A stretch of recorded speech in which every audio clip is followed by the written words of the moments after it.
Hello weavers, నమస్తే అండి. చూస్తున్నారు కదండి, అల్లం చిన్నుల్లిపాయలండి. ఇప్పుడు ఇవి రెండు మనం మిక్స్ చేసి పేస్ట్ తయారు చేసుకుందామండి. మన ఇంటి వాడకానికి ఫాస్ట్గా కావాలంటే మనం ముందుగా కొద్దిగా 10 రోజుల వరకు నిల్వ చేసుకోవచ్చు అండి. మేము ఇలాగే చేస్తామండి. అల్లంని పైన పీల్స్ అన్నీ తీసేసి ముందు వాష్ చేసి పీల్స్ అన్నీ తీసేసాము. ఈ విధంగా కట్ చేసామండి. చూస్తున్నారు కదా.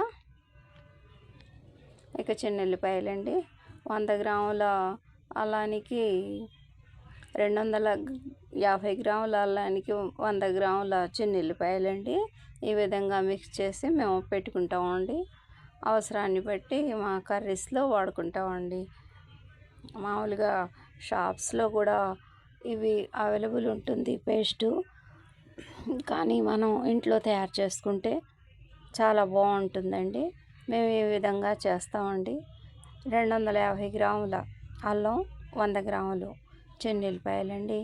ఈ విధంగా చక్కగా పీల్స్ తీసేసి చిన్నుల్లిపాయల్ని ఒలిచేసి గ్రైండ్ చేసుకొని స్టోర్ చేసుకుంటామండి. 10 రోజుల వరకు ఇది చక్కగా ఉంటుందండి. మా వ్యూవర్స్ కోసం ఏదో చూపించాలి అనే అభిలాషతో ఈ చిన్ని వీడియో ప్రజెంట్ చేస్తున్నానండి. మా వీడియో నచ్చితే లైక్ చేయండి, షేర్ చేయండి, మా ఛానల్ని సబ్స్క్రైబ్ చేయండి ప్లీజ్.